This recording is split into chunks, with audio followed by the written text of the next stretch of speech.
Guys, welcome to the channel The Surgery Times, Instagram, YouTube, and also Telegram group we have.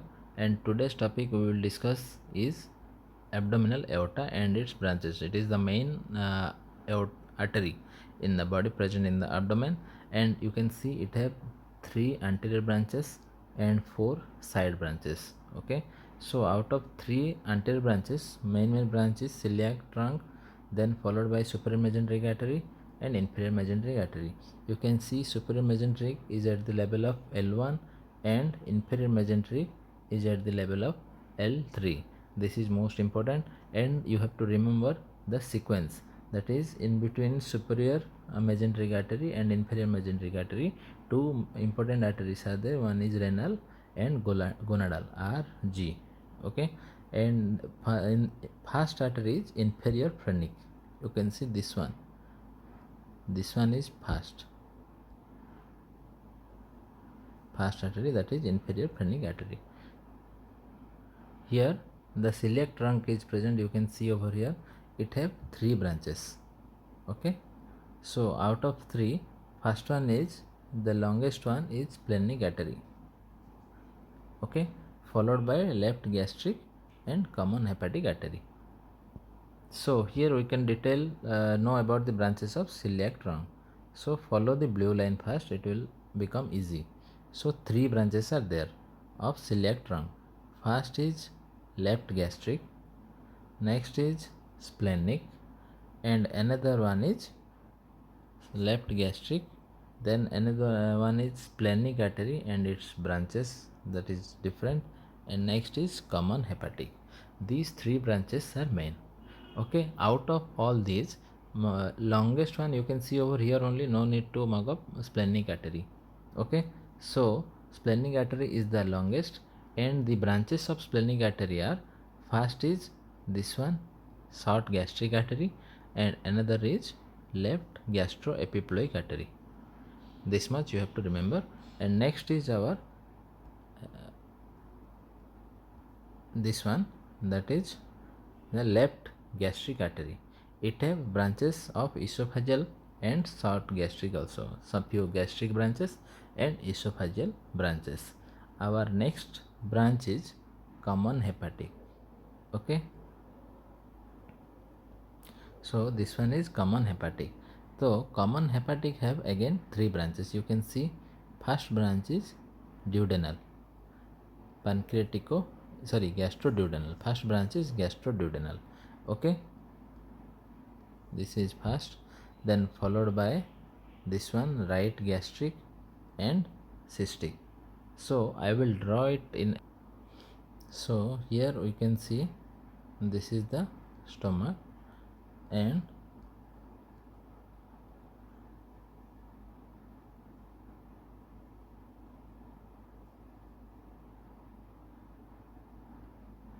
this is the celiac trunk.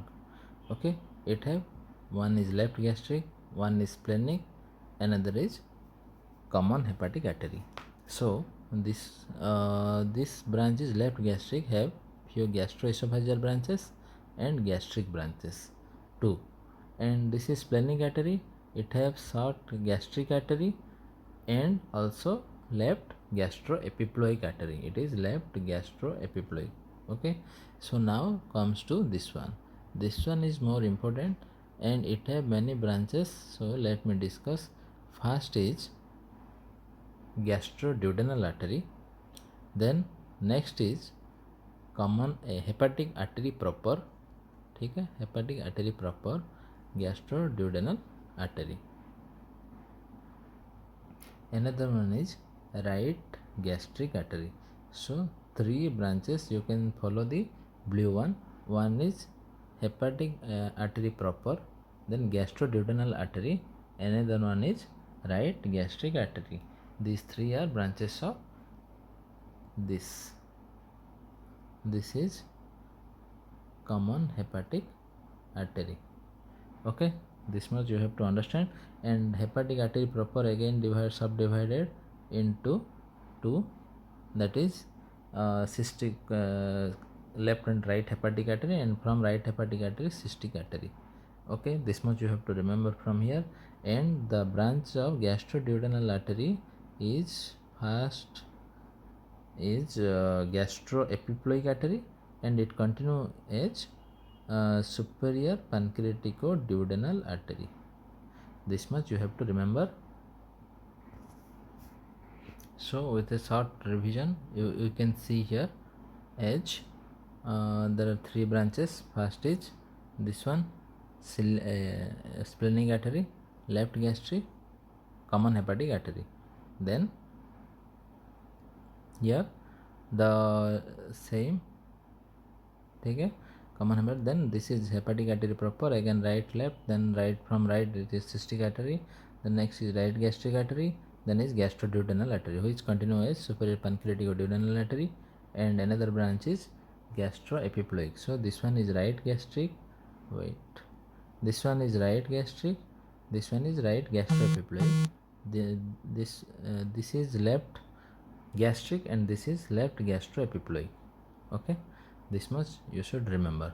This much is right left gastroepiploic. So now the relations of the abdominal aorta, and this is the celiac trunk. Three anterior branches we are viewing in the side, three anterior branches, celiac trunk, and this is superior mesenteric, inferior mesenteric artery. So in front of that, lesser sac and lesser omentum is present anteriorly, and the body of pancreas and splenic vein also present, and mainly in the superior, in between superior mesenteric artery and inferior mesenteric artery, three structures are there: left renal vein, uncinate process of pancreas, and third part of duodenum. Okay, so these three are very very important: left renal vein, uncinate process of pancreas, and third part of duodenum. Hence, when the angle between the abdominal aorta and superior mesenteric artery is decreases, suppose this is this angle is like this, when it becomes, when the artery, the angle is decreases, that is become more acute, then there is a compression of third part of duodenum occurs, and this is called as Wilkes syndrome. So now this one is the superior mesenteric artery, which we already studied. First is celiac trunk, then superior mesenteric artery, then inferior mesenteric artery. So we already covered the celiac trunk. Now we are covering the superior mesenteric artery. Next we will study about inferior mesenteric artery. So the superior mesenteric artery, the branch mainly supplies, you can see, the ileum, ileocecal junction, appendix, cecum, ascending colon, and medial or proximal 2/3 of transverse colon. Okay, 2/3. This much is supplied by inferior mesenteric artery, superior mesenteric artery, whereas inferior mesenteric artery, the distal 2/3 of the distal 1/3, this is 2/3, this is 1/3 of the transverse colon, descending colon, sigmoid, then rectum and anal canal, all these covered by inferior mesenteric artery.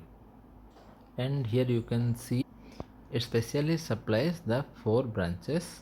So you should remember, first is inferior pancreatic artery, then next second is our this one ileocolic, right colic, then middle colic. Okay, ileocolic, right colic, middle colic. These are main important branches in inferior pancreatic artery.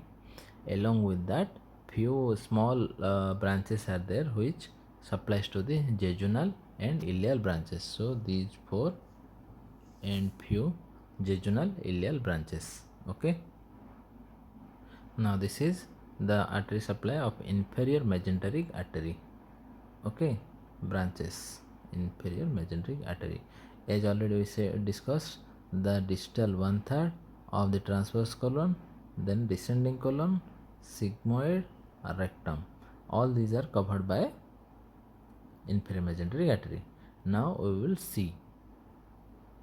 Here there are three major branches are present. One is left colic, as you can see here.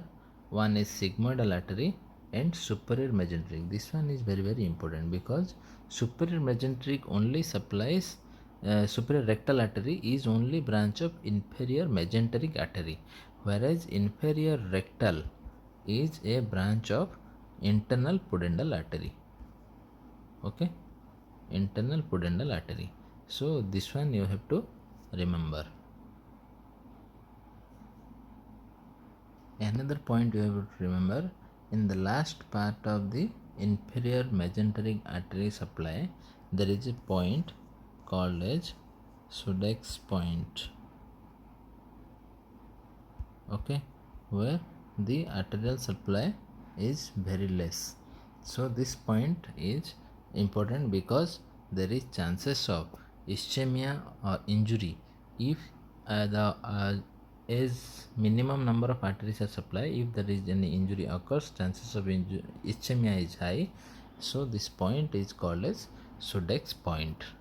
Is another point is Griffith's point. Griffith. Griffith's point. Griffith's point is nothing but it is the junction between ascending left coeliac artery, okay, ascending left coeliac artery and marginal artery of Durman. Okay, it is present near the splenic flexure. Here also similar to Sudex point, like that here also the chances of ischemia is very high if any injury occurs, because here also the number of artery supply is very less. Hence this much you have to remember about all abdominal aorta and its three major branches, that is celiac trunk, superior mesenteric artery and inferior mesenteric artery. So for today this much, and we will come with our next video session. And don't forget to like, share and subscribe our channel, The Surgery Times. Thank you.